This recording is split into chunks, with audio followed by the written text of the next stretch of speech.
Assalamualaikum warahmatullahi wabarakatuh. Hadirin dan hadirat sidang jemaah salat subuh yang dirahmati Allah dan para pendengar Radio Baitur Rahman, Radio RRI Banda Aceh beserta radio swasta lainnya dimanapun kiranya berada. Setelah kita melaksanakan ibadah salat subuh sambil kita beriktikaf, marilah kita bersama-sama mengikuti lanjutan pemantapan pelajaran hadis yang insya-Allah pada subuh yang berbahagia ini kembali akan disampaikan oleh Yang Mulia Al-Mukarram Ustaz Dr. Kiai Haji Muharrir Asy'ari LCMAG. Kepada beliau tempat dan waktu kami persilakan dengan segala hormat. Sebelum dan sesudahnya, marilah kita aturkan terima kasih. Wassalamualaikum warahmatullahi wabarakatuh.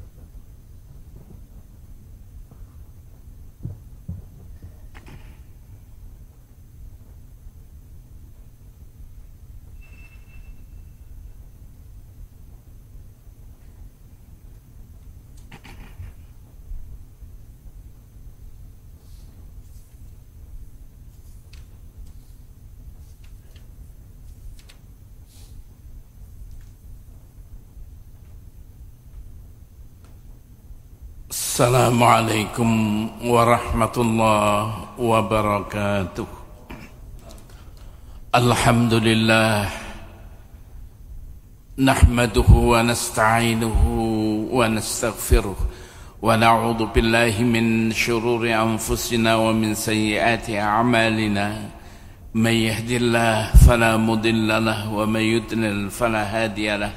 أشهد أن لا إله إلا الله وحده لا شريك له وأشهد أن محمدا عبده ورسوله اللهم صل وسلم على محمد وعلى آله وصحبه أجمعين أما بعد.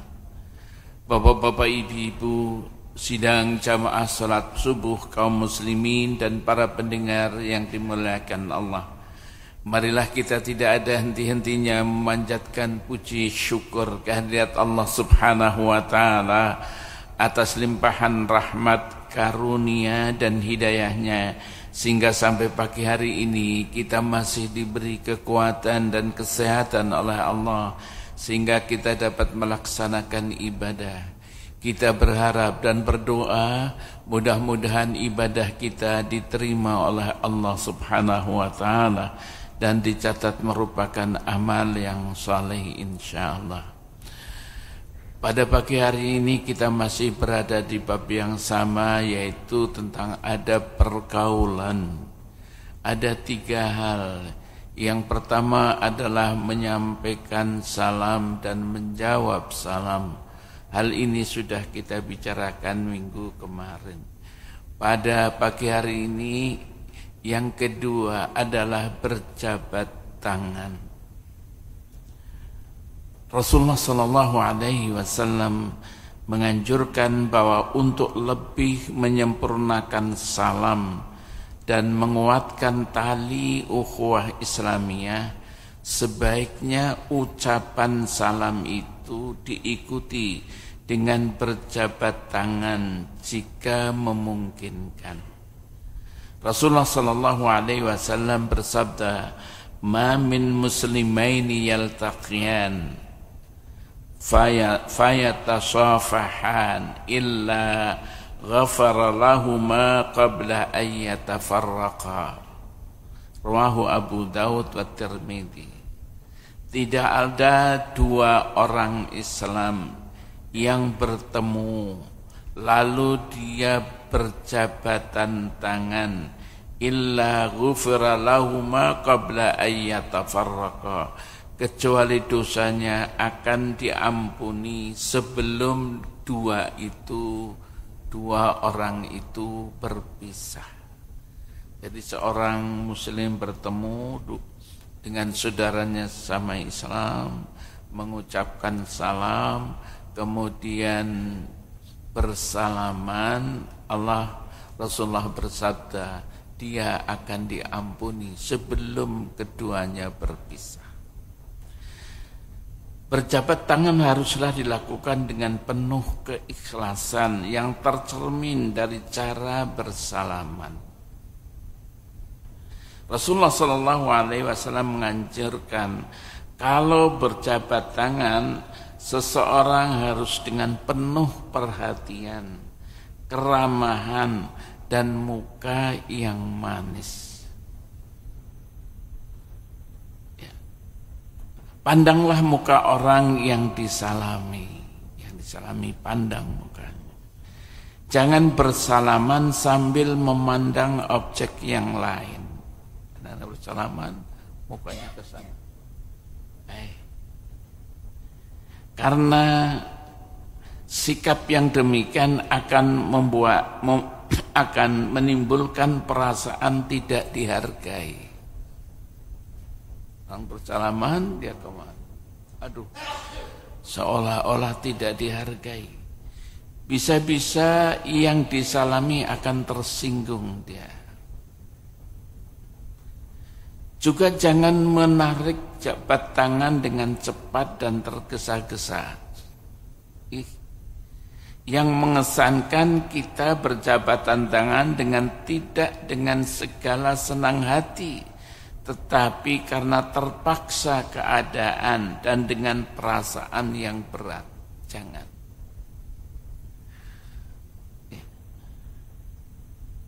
Anjuran berjabatan tangan tidak berlaku antara pria dan wanita, kecuali antara suami istri atau antara seseorang dengan mahramnya.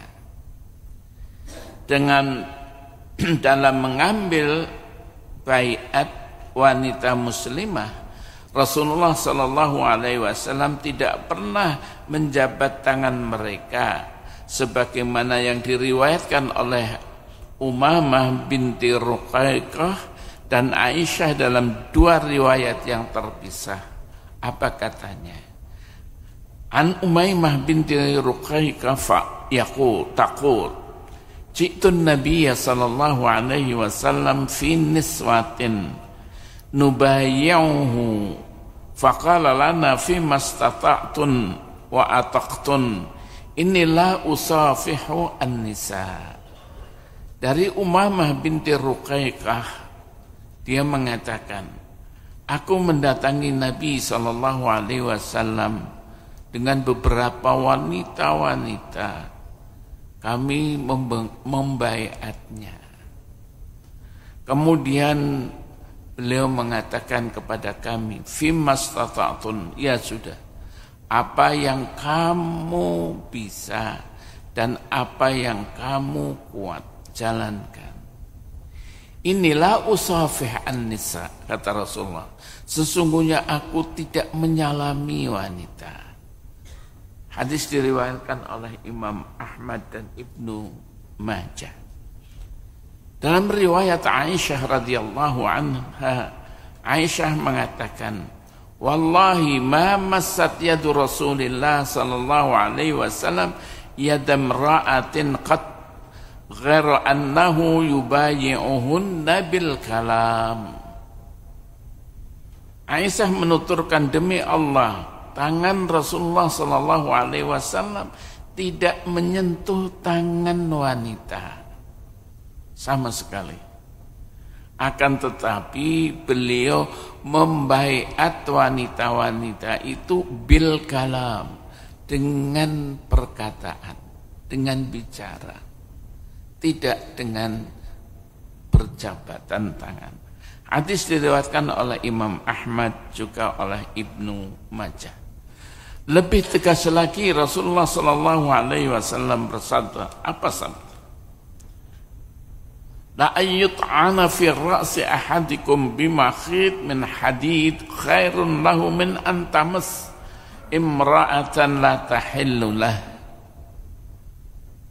Sungguh untuk ditusuk kepala seseorang di antara kamu dengan jarum yang dibuat dari besi lebih baik ya baginya daripada menyentuh wanita yang tidak halal baginya. Hadis diriwayatkan oleh Imam At-Tabrani juga oleh Imam Al-Baihaqi. Jadi perjabatan tangan laki-laki dengan laki-laki, perempuan dengan perempuan, kecuali suami istri atau kecuali dengan mahramnya. Dari beberapa hadis di atas jelas bahwa seorang pria tidak boleh berjabatan tangan dengan wanita yang bukan mahramnya atau istrinya. Begitu pula sebaliknya. Salah satu hikmah larangan tersebut adalah sebagai tindakan preventif dari perbuatan yang lebih besar dosanya, yaitu menjurus kepada minta maaf perzinahan. Bersentuhan walau hanya sebatas tangan bisa menjadi pintu untuk memasuki kawasan yang lebih berbahaya lagi. Mungkin timbul pertanyaan, apabila menolak berjabat tangan itu tidak menimbulkan kesan angkuh atau menyinggung perasaan orang lain. Seorang wanita mau jabatan dengan tangan kita, atau kita akan berjabatan dengan tangan wanita. Apakah kalau diminta kita untuk berjabatan tangan dengan wanita tidak menyinggung perasaan dia kalau kita tidak sauti? Penilaian seseorang terhadap sesuatu sangat ditentukan oleh nilai atau norma yang menjadi pegangannya. Kalau nilai yang menjadi ukurannya bukan Islam, bisa jadi kesan seperti itu akan muncul. Tapi secara umum, seseorang yang beragama akan menghormati orang lain yang teguh memegang norma agama dalam kehidupannya. Ada suatu adat, kalau wanita dan laki-laki ingin berjabat tangan biasanya dia begini, kami juga begini, tidak menyentuh. Ya. Oleh sebab itu, tugas kita menjelaskan keyakinan kita dengan cara terbaik dan bijaksana, seraya berusaha memasyarakatkannya dalam lingkungan yang lebih luas. Memang ini agak berat ya, tapi ya begitu. Rasulullah Sallallahu Alaihi Wasallam menganjurkan ini di dalam berjabatan tangan. Tapi kalau sama-sama kita laki-laki sama laki berjabatan, tasafahu yadhhabul ghil, dalam sebuah riwayat yang lain, berjabat tanganlah kalian yadhhabul ghil, maka dendam kusumat akan hilang. Perasaan yang tidak enak akan hilang dengan kita berjabat tangan. Yang ketiga adalah khalwah. Salah satu hal yang sangat penting sekali diperhatikan dalam pergaulan pria dan wanita, terutama antara muda-mudi, adalah masalah pertemanan antara pria dan wanita, terutama pertemuan-pertemuan pribadi.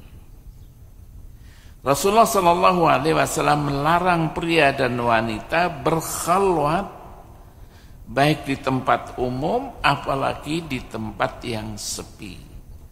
Khalwat itu dua-duaan antara laki-laki dan perempuan yang bukan mahramnya. Apa yang dimaksud dengan khalwah? Khalwah adalah berdua-duaan antara pria dan wanita yang tidak punya hubungan suami istri dan tidak pula mahram, tanpa ada orang yang ketiga. Harusnya ada orang yang ketiga, saudaranya atau siapa, ada orang yang ketiga. Kenapa Rasulullah Sallallahu Alaihi Wasallam melarang berkhalwah? Apa bahayanya? Apakah tetap dilarang kalau masing-masing saling mempercayai? Ini kadang-kadang kalau kita lihat, ngapain dua-duaan? Pak, nggak ada apa-apa kok. Kenapa nggak ada apa-apa? Rasulullah melarang. Di dalam hadis Rasulullah SAW menyebutkan bahwa syaitan akan menjadi oknum ketiga. Ingat, apakah tugas syaitan? Rasulullah SAW bersabda, "Iyyak wal khalwah bin nisa." Jauhlah itu berdua-duaan, khalwah dengan perempuan. Walladzi nafsi biyadihi ma khala rajulun bimra'atin illa wadakhala syaitan bainahuma, rawahu Tabrani. Demi yang jiwaku di tangannya, demi Allah, tidaklah seseorang itu berkhalwat dengan seorang perempuan kecuali syaitan akan masuk di antara keduanya. Hadis diriwayatkan oleh Imam At-Tabrani.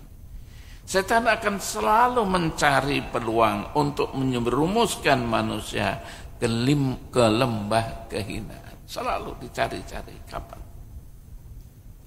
Intinya, larangan khalwah adalah tindakan pencegahan supaya tidak terjatuh ke lembah dosa yang lebih besar lagi.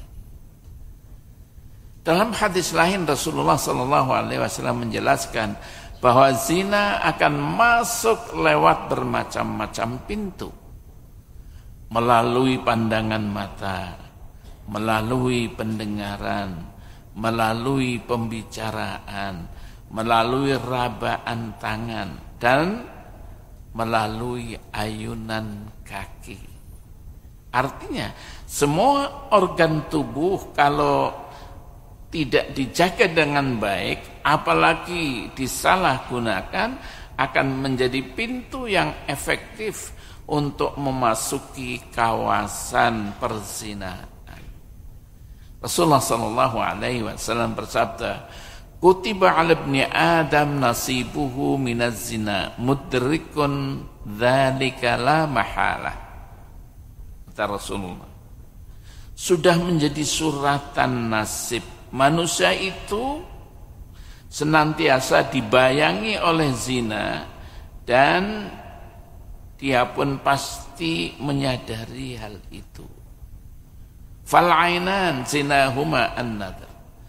Dua mata zinanya apa? An-nadhr, yaitu melihat. Wal udhunan zinahuma al-istima'. Dua telinga zinanya apa? Yaitu mendengar. Wal lisan zinahumal kalam. Dan lisan, lidah, zinanya apa? Ngomong, bicara.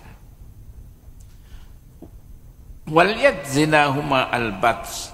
Tangan zinanya apa? Menyentuh, megang. Warrijal zinahuma al-khuta. Dan kaki zinanya apa? Melangkah. Wal qalb yahwi wa yatamanna. Dan hati berpikir, ya, kemudian terbayang-bayang. Wa yusaddiqu dzalikal farj wa tukadzibuhu. Farj, kemaluan, membenarkan itu atau mendustakannya. Nah, kalau sudah begitu ya udah terjadi, atau mungkin ya enggak jadi, ma'adallah, enggak seperti itu, enggak lah, ya itu akan terjadi. Hati goncang, dia berdegup kencang. Hadis diriwayatkan oleh Imam Bukhari, oleh Imam Muslim. Al-Quran surat An-Nur ayat 30-31, Allah memberikan peringatan khusus mengenai pandangan, yaitu dalam melihat lawan jenis tidak melepaskan pandangan begitu saja tanpa kendali. Allah Subhanahu wa ta'ala, "Kullil mu'minin yaghuddu min absarihim wa yakhfadhu furujahum, dzalika azka lahum. Innallaha khabirum bima yasnaun." Katakan Muhammad kepada orang mukmin laki-laki, yaghdu min absarihim, hendaklah mereka menundukkan pandangan mereka, wa yahfadhu furujahum, menjaga farji, kemaluan mereka. Dzalika azka lakum, yang demikian itu lebih suci, lebih bersih lahum, untuk mereka. Innallaha khabirum bima yasna'un, sesungguhnya Allah Maha mengetahui apa yang mereka lakukan. Juga kepada wanita, wa kullil mu'minat, katakan Muhammad kepada orang-orang mukminah, wanita-wanita mukmin, yaghdudna min absarihin, hendaklah mereka menundukkan pandangan mereka, wa yahfazna furujahun, dan menjaga kemaluan-kemaluan mereka. Allah Subhanahu wa taala mengingatkan kita di dalam surat Al-Quran, surat An-Nur ayat 30-31. Hendaklah kita menundukkan pandangan kita. Bapak-bapak, ibu-ibu, inilah bagaimana pergaulan, tata keramanya, adabnya, etikanya, agar supaya kita selamat dari hal-hal yang tidak baik di dalam pergaulan, apalagi yang menjurus perzinaan. Sekali lagi, adab pergaulan, menyampaikan salam dan menjawab salam. Yang kedua adalah berjabatan tangan, tadi sudah dijelaskan. Dan yang ketiga adalah khalwah, bersepi-sepi antara laki-laki dan perempuan yang bukan mahramnya, kecuali ada orang yang ketiga. Ini saja barangkali pada pagi hari ini tentang adab pergaulan. Wabillahi taufiq wal hidayah. Wassalamualaikum warahmatullahi wabarakatuh.